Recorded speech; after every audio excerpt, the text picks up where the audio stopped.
बिना रोगन बिन बाती और 6 ऋतु 12 मास जल रहे दिन राती और सतगुर मिले जो होए ताहि की नजर में आवे और बिन सतगुर नहीं कोई वाह को दर्शावे।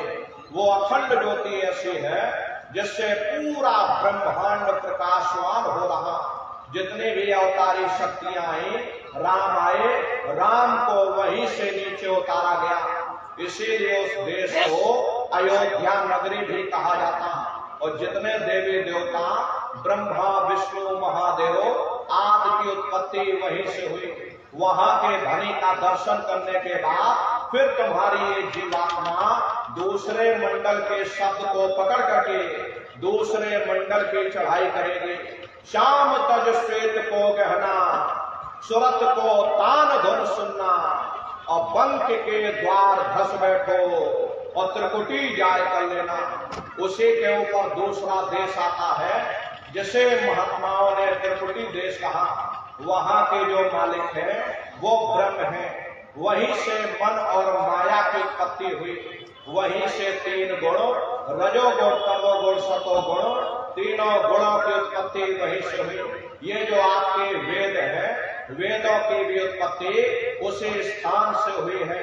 अरे महात्मा कहते हैं कि त्रिकुटी महल में विद्याशाला, घन हर गरजे बजे नगारा और लाल वरण सूरज उजियारा।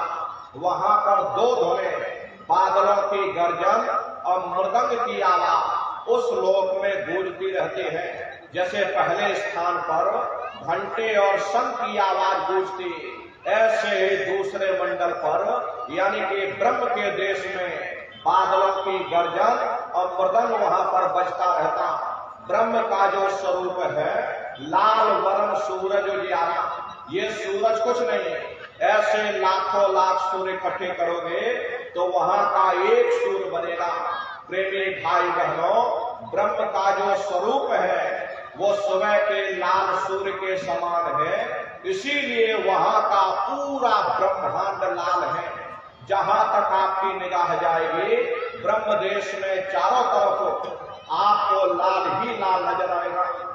महात्मा जब साधना करके वहां पहुंचे तभी महात्माओं ने लिख दिया कि लाली मेरे लाल की जित देखो तो लाल, और लाली देखन में गई मैं भी हो गई लाल। वो पूरा ब्रह्मांड ही लाल है। जितने साधक वहां पहुंच जाते हैं उन सभी को योगेश्वर कहा जाता। जैसे व्यास जी हुए, वशिष्ठ जी हुए, वाल्मीकि जी हुए, इन सब की पहुंच वहीं तक थी। इसीलिए कहा गया वाल्मीकि भय ब्रह्म समाना। जब इनकी जीवात्मा वहां पहुंचे, जब इन्होंने ब्रह्म का दर्शन किया तो इनका स्वरूप भी ब्रह्म के समान यानी कि ब्रह्म स्वरूप हो गया। तो जितने साधक वहां पहुंच जाते हैं उन सभी को योगेश्वर कहा जाता। योगेश्वर भगवान श्री कृष्ण उसी देश में वास करते हैं। ये जो ब्रह्म देश है वो श्री कृष्ण भगवान का ही देश है और श्री कृष्ण भगवान वहीं पर रहते हैं। ये बाहर की जन्माष्टमी नहीं है जो आप लोग मनाते हो। अरे महात्माओं ने कहा था भाई सही मायने में तुम जन्माष्टमी कब मनाओगे? जब तुम्हारी ये जीवात्मा 5 तत्व जल पृथ्वी अग्नि वायु आकाश और 3 गुण रजोगुण तमोगुण सतोगुण 5 तत्व और 3 गुणों से परे होकर के ब्रह्म देश में पहुंच करके जब कृष्ण भगवान का दर्शन कर लोगे तब सही मायने में जन्माष्टमी मनाई जाएगी। कृष्ण भगवान का दर्शन करने के बाद फिर तुम्हारी ये जीवात्मा तीसरे मंडल के शब्द को पकड़ करके तीसरे मंडल की चढ़ाई करेगी। आगे पहुंची सुन घंकार, ररंकार धुन सुनी पुकार, आगे श्वेत शून्य है भाई और मान सरोवर बैठ नहाई।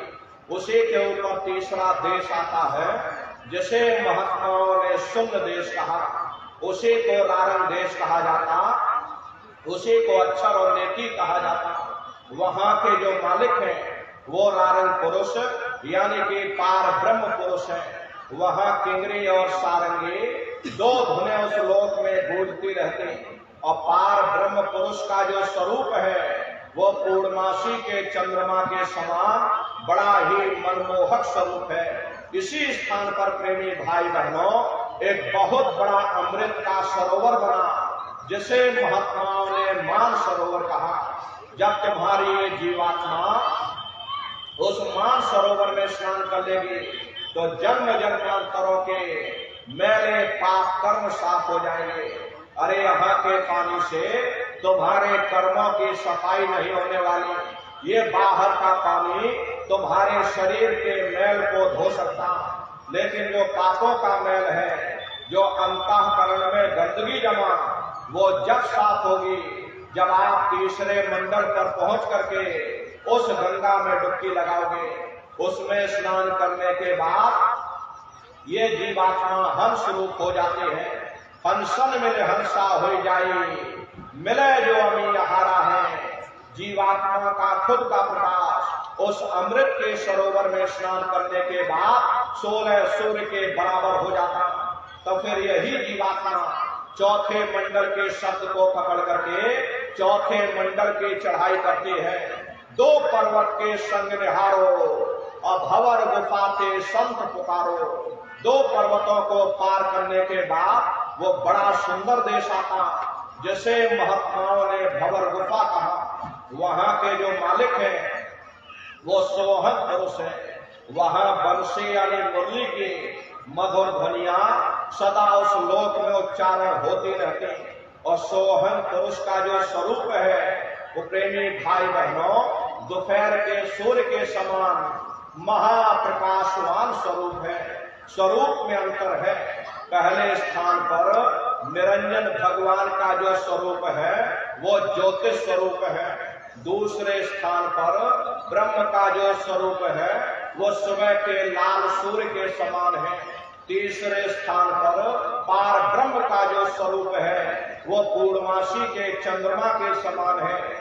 चौथे स्थान पर सोहम पुरुष का जो स्वरूप है वो दोपहर के सूर्य के समान महाप्रकाशवान स्वरूप है। वहां के धनी का दर्शन करने के बाद ताके परे धाम सतनामा और बीन बजे सतलोक ठिकाना।